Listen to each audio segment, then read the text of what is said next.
lot has happened since we last spoke to all of you. The last time I was here on Wednesday, we thought that it was going to be Belal Muhammad against Shavkat Rakhmonov on December 7th, UFC 310, the last pay-per-view main event of 2024. We wake up on Thursday and we find out that fight is off. Why? Because Belal Muhammad has suffered a very serious infection in one of his toes.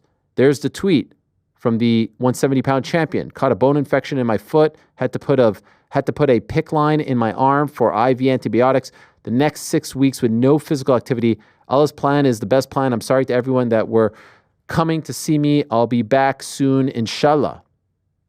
So he's out. The picture's pretty gnarly. Have you seen him by now? I mean, that toe is a balloon. Awful stuff. The whole foot looks like it's a balloon, to be honest. And there's after the surgical procedure. Not good. And so he's out. And so after that news came out, there were a series of people throwing their name into the hat. Shavkat Rakhmonov saying, hey, I wish you the best, my friend. Quick recovery. We'll meet when you're back at 100%. For now, I'm ready to take on any contender for the interim title at UFC 310. And so with that news came tweets from the likes of Kamaru Usman. Came tweets from the likes of Ian Machado Gary, to be exact. And when we were on The Boys in the Back on Thursday, there's Ian Gary. That's a Photoshop. Even some talk. He posted a video of him talking about their old sparring sessions and whatnot. These two used to train together back in the day. This is a tweet from June after Ian's win over MVP. Shavkat replying, looks like Ian forgot what happened during those training sessions. I don't mind reminding him in the future. And so we were thinking, okay, maybe they're going to do a number one contender fight. Interim seems a little bit rushed. Not a huge fan of that. The BMF title has become the interim title in many respects. He won the belt in July 27th. Seems a little bit rushed, but maybe a number one contender fight. Maybe it's Ian versus Shavkat. That seemed to be the push. And then we find out on Friday, excuse me, something in my throat. Then we find out on Friday, it's Ian Gary fighting in December, but not on December 7th. It's on December 14th. The last fight of 2024 will be headlined by Ian Machado Gary versus Joaquin Buckley, number 7 versus number 9, December 14th at the Amalie Arena in Tampa. I was there in July for the Mike Perry-Jake Paul fight. They've been there many a times. And so that kind of ruled him out. And so now, welterweight, all in flux. Does Shavkat wait? Does he fight someone else? What does the winner of this fight get? All that and more has really zeroed us in on the welterweight division. By the way, shout out to MVP Michael Venom Page. Speaking of the welterweight division, he was successful on Saturday at Polaris 30. He defeated Carlos Condit, and it was pretty impressive. A duck under here, a slam there, a big dub for Michael Venom Page in his first grappling match. Pretty darn cool. And so, like I said, 170 in focus. Wanted to talk to the boys about the 170-pound division. New York Rick is here. The bearded saint of the Emerald Isle is here. Got over a bit of a stomach bug. You know, I wanted to do this gag, and I forgot to mention it. So much was happening before the show. Wanted us to start with the 4-box and the empty chair next to Rick. Yeah. No, why do we need to? Why? Let's just let the man have his. Where is he? Piece. Where is he? He's in Mexico. You hear that, Pete? He's in Mexico. He's in Cancun. Oh, there he is. Your favorite place. Yeah, that is tough. Is it not? Emotional. It's tough. Yeah, there he is. Yes, GC will be back tomorrow. He's enjoying a little séjourn in Cancun. He's there for a wedding. Mazel tov to the happy bride and groom. Watching UFC Edmonton. Yeah, I mean he's tweeting us. He's tweeting us about UFC Edmonton more than he would have if he was at home with his phone locked in his drawer. I'm like, what are you doing? Why are you even watching this right now? You're in Cancun. But nevertheless, the grind doesn't stop. PT, let me ask you, because we did speak a little bit about the Belal situation on Thursday's show. When you got the news that Ian was going to be fighting Joaquin Buckley and maybe not getting one of the more high-profile fights, he was campaigning for a Shavkat fight before Shavkat got booked against Belal. What was your reaction? Yeah, I mean, I would have thought he would have been one of the options for the Shavkat fight. He certainly seemed to present himself as one of the options online, putting his name forward as he should. And I guess the reaction to this fight over here is kind of like, it's great. Like, the story is more about this is the first Irish guy since Paddy Houlihan to be in a main event. You know, like outside of McGregor, of course. Like, it's he's reached a certain milestone with the company. I think a lot of people are just excited to see him kind of progress to that highest echelon of the division, see how he got on. And the Shavkat thing is interesting. Like you mentioned, the sparring situation. I remember when Brendan Allen was on your show not so long ago, he was referencing somebody knocked Ian out while he was here. A lot of people were whispering about, oh, that was Shavkat, that was Shavkat. I think Allen actually said it wasn't at one stage, but then we see Shavkat doing this again. I think it's more like, we're glad to see him in the main event. I don't think Ian would be thrilled with that fight with Buckley. I mean, there's footage out there from about a year ago where he's kind of saying, like, we're not in the same league, pal. Like, I'm after proving all this stuff. But of course, Buckley has gone on, got a good win over Stephen Thompson, kind of puts him in the same neck of the woods as Ian. I would have loved to see him in the Shavkat fight. I would have loved to see that. I think it's great that he's in a main event. I think the fight with Buckley is fantastic. I think purely based on a spectacle, it's going to be a brilliant, brilliant fight. I just feel like people kind of thought he was going to be in a situation where if you're not taking like a short notice call up to get Shavkat here, you're certainly one away. Does a win over Joaquin Buckley put him one away? Like, as in he wins against Joaquin and then he fights for the title? I don't think so. I think he probably needs another victory over one of them staples of the division. Yeah, you bring up a good point about that interaction because that clip resurfaced and then he addressed it in some comment section somewhere. I saw it. And so, yes, around a year ago, he was essentially insinuating not on my level. And, hey, what happened to Izzy here? He got flipped over. That was weird. But, of course, now they are going to fight. And to your point, Joaquin Buckley, he has been very active as of late. He has won 5 in a row. He's coming off a very, very solid win over Stephen Thompson. And here's what I do know for sure. Yes, he did not want this fight. I don't know what's going on in my throat, guys.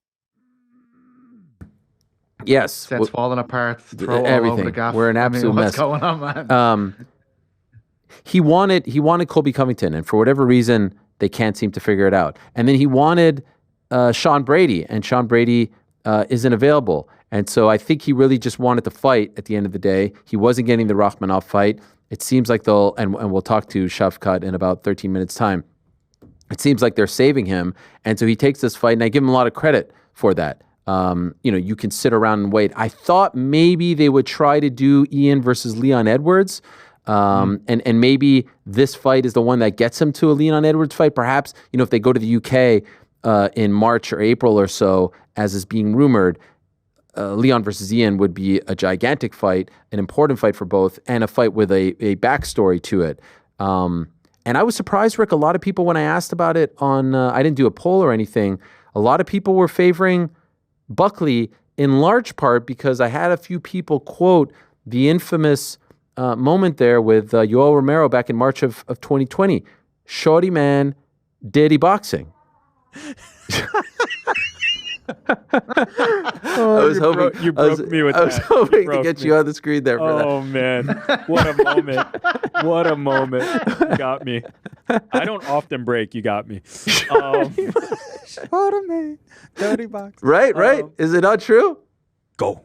I'm not surprised that people are favoring Buckley because I think, he's kind of shown that, like, while sometimes as an example, right, it seemed like Thompson was having success against him, but he has so many ways to win and he's so varied in what he can do. It does feel like he's in every fight and there's an opportunity for him to win, whether it's the first round, late, he has that highlight reel knockout. That tends to not be the way he's winning fights these days, but he's so well-rounded and he's such a physical competitor that I understand why people will be siding with him. I will say I have been more impressed by Ian Gary than I have been by Buckley, so maybe it's a little bit of just, people not in favor of Gary at the moment. I think it's a great fight. I mean, I know, Ian was saying that Buckley wasn't in his league and didn't want it at that time. It is a hell of a fight. Like, I think that this is a perfect kind of who's the guy who will take a next step and be a title contender between the two. So I'm a fan of how this shook out. I wouldn't have been mad if we had Ian Gary versus Shavkat Rakhmonov. As they've both said, they've trained together and they seem to each like how they performed in that. I'd be curious to see what the net result is and who really dominated the room there. But I think if this is the alternative that we get, I'm pretty happy with it. We don't have a timeline yet for Belal, but you got to stick with Belal and Shavkat, right? If you're Shavkat, it'll be tough, right, for him to not have this title opportunity after having had it. But we've seen this before with the UFC, so I don't think it was like a guarantee that they wouldn't try to. In fact, he seemed to proactively be saying on social media, like, I'm ready to fight anybody. And we've seen Kamaru Usman and others kind of, take that opportunity to throw their name into the hat. I like the Shavkat and Belal fight. I think Shavkat is worthy of a title shot. I think Belal is a champion who's going to face one of his toughest threats right off the bat in his first title defense, and I respect him for that, and I think he'll be ready for it. So I like that matchup. I wouldn't have been mad if we saw Shavkat, but from Shavkat's perspective, like, there's really not much to gain. It's really just a lose-lose. The problem with it, though, is that Shavkat's last fight was in December of 2023. Yeah, it's been a while. And so this will be a year, and then let's say by the time they fight again, it's, I don't know, April, May, March. It's a long layoff for the number one contender. I get the impression that Shavkat is the type of guy who probably trains pretty hard and get some rounds. No momentum that feel like fights at times. No, I listen. It's a dilemma, but the options are you fight and risk, right? You fight and take a potential risk, and if that goes wrong, you've really set yourself back. Or you train hard and you really make the improvements in the gym and get as close to a fight as you can approximate, and then you come in there as ready as you can be. I can't tell you which one he would choose to go. I would say he seems like the guy and has proven to be the guy that would choose either option, right? If they offered him a fight, it sounds like he would take it based on the social media response. But I wouldn't be mad if they reserve that. Who are you favoring in this PT? Buckley or Gary? I think Ian. Look, everyone I've spoke to over here in terms of the Irish MMA community, they think it's a great fight for Ian. I guess concerns from Ian's side would be this is a battle of two guys who are known for their stopping power, for their potency. We have not seen that Ian Gary for the last three fights, even though he tied with Magny in August 2023. In the Page fight and in the Neal fight, we didn't see that potency that we're used to on his ascent. He also, has this moving around, him becoming a far superior grappler than he was, according to Ian, based on what we saw against Page as well. Like, has this move to Brazil, has this changed what his route one is, what his go-to game is? That would be some of the concerns. But I think it's Ian. I think it's Ian's fight to win.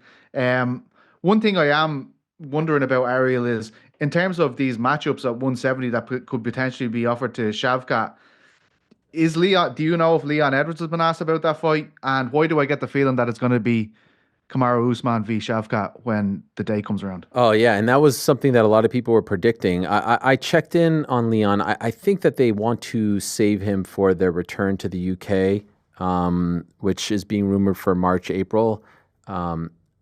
I think that they are, for now, sticking with Shavkat versus Belal. One guy that's been forgotten about, who shouldn't be forgotten about, but I understand why he's somewhat forgotten about right now, is Jack Della Maddalena. They are returning to Australia in February. He is targeting that card to return. I'd love to see him versus Kamaru Usman on that card. Does Usman take the fight, though? Does Usman go to Australia and fight Jack Della? In case you forgot, Jack Della Maddalena right now is ranked 4th. Kamaru Usman is ranked 2nd. 3rd is Shavkat. 1st is Leon. So if it's a scenario where Belal is out for a very long time, then I think it should be Leon versus Shavkat. I don't think that's going to be the case, and I think they'll just, at least as of right now, wait for Shavkat to fight Belal Muhammad. The question is, what do you do with Leon? Does the winner of this fight, the December fight Leon in 3-4 months? Ian versus Leon would be huge. And then do you do Jack Della versus Kamaru Usman? If you can't do Jack Della versus Kamaru Usman, would you do maybe Jack Della versus Sean Brady? That's 4 versus 5. Those are the guys. And then, of course, Colby Covington. But, like, who the hell knows with that guy? I don't know. His absence is a little bit up in the air. they seem to be making a conscious effort of matching the old guard with the new guard. New guard being Shavkat, Gary, Jack Della Maddalena, and I would have said Sean Brady as well. I think that makes it a far more appealing option to Joaquin Buckley to essentially steal Gary's thunder with a view to that title picture. I love Jack Della Maddalena v Ian Gary as a fight. I think it's absolutely magic, but I can understand them keeping them away from each other as this kind of ushers in a new generation of contender for the welterweight champion. Yeah, and that probably doesn't happen next, right? Because if you have Jack Della fight in February, Ian's not going to turn around. I would think not, and fight in February, 2 months later. Do you think Ian would have an issue fighting in London against Leon? I think he's always seemed to have an issue with fighting in London. I remember from the very start that. Yeah, that's why I'm asking. It seems like something he's not too keen on, right? Yeah, and I mean, Irish fans want that. Like, we only have to look as far as the Manchester card with Kiefer, Caelan, and Shauna on that card. They all came over. Like, despite it being a horrific time of night, everyone came over. Put an Englishman against an Irishman, and it's going to sell a lot of tickets as well. Like, obviously, Leon, Jamaican as well, but that is the kind of thing that stirs up interest. You put Irishman against Englishman, and of course, there's the history there. That could put a few arses in seats. Really, Ian needs to stimulate the fan base in Ireland, and I think that's a good way to do it. But the problem is, a lot of people in Ireland really, really like Leon Edwards as well. They don't like him more than Ian. The problem with Ian is he hasn't really become like he's certainly he just hasn't. I feel like it's more of an event when the other guys fight because people associate them more closely with Ireland for whatever reason. It's probably due to the move to Florida and all that stuff early on. Like, for instance, there was far more of a buzz around Paul Hughes' fight here than there was for any of Ian's fight. Ian's fought in massive, massive situations. All these big pay-per-views, big name opponents, Michael Page, etc. Far more of a household name than AJ McKee. But there was just more of a buzz here for this. And look, I don't think that's lost. I think you keep winning and eventually you're beloved by everyone. But yeah, that has been a problem for him. I've wrote about it now for about 2 or 3 years. Yeah. But, you know, the only way is up, I suppose. Far be it for me to tell someone who lives in Dublin about what the temperature is in Dublin, so to speak. But I disagree. I heard you and others say biggest win for an Irish fighter since McGregor, Paul Hughes, AJ. I love Paul Hughes, but like, come on. Ian Gary beating MVP and some of the other wins in the UFC way bigger than that, in my opinion. Like, not even close. Well, like, you know, when AJ McKee was the featherweight champion of Bellator, people were saying this guy could come in and beat Volk. Yeah, when did anyone say that about Michael Page? When did anyone say, oh, Michael higher Page, profile? UFC 303 had a $25 million gate and had 1 million people on pay-per-views. People were laughing. There were 6 people. It was like, I'm going to fight Leon. Everyone's like, all right, mate. There were 6 people. There were 6 people in attendance. That isn't even my argument, by the way. That was Andy Stevenson and those boys. But it's certainly, if you don't think that's a debate to be had, I mean, it's a debate, but I don't know. Don't know your ass from your elbow, mate. You're so. There are high profile. When you say like biggest win, it being high profile has to come into play, right? And Ian's wins have been like the one in Charlotte on ABC was way more high profile. Way more people saw that than the PFL pay-per-view that was bought by 5,000 people. And 90% of those people were watching Helwani Vision. Yeah, I mean, it's a good point. I mean, fair play to you. Wow, you disagree, huh? I'm not. I mean, I take either. Yeah, I think that's fair. I mean, by the way, the fact that we're even debating this is a good thing for Irish MMA, right? The fact that there's even a debate to be had. Okay, whose win is bigger? This, like that. The fact that there's 2 actual people that are pretty close to the top of their respective weight classes in their respective divisions is a great thing. But I vehemently disagree with the notion that that win was bigger than any of Ian's wins. You're going to have to get Andy Stevenson on and have a word with him then, aren't you? Yeah. We got to sort out your internet situation first and foremost. What's going on over there? Is everything okay? I think it's okay. He just glitches out sometimes. That's the first glitch we've had. Yeah, it's a problem. No, it's all good. We still love you. Rick, who's the welterweight champion this time next year in the UFC? Shavkat Rakhmonov. Wow. You're not just saying that because he's coming up in 30 seconds. No, I would have said that any other time. Really? Yeah. Shavkat, you think he beats Belal? Yeah. Man. I mean, yeah. I think he beats everybody in that division. Everybody? Yeah. I think Shavkat versus Ian would be some fight. It'd be a great fight. I'm not picking anybody over Shavkat at the moment. Wow. You're that high on him? Yeah. Thanks for watching this video. Hey, before you go, do me a favor. Hit that sub button. Give us a thumbs up. Hit the little bell thingy as well. Leave us a nice comment or two. We appreciate you all very much.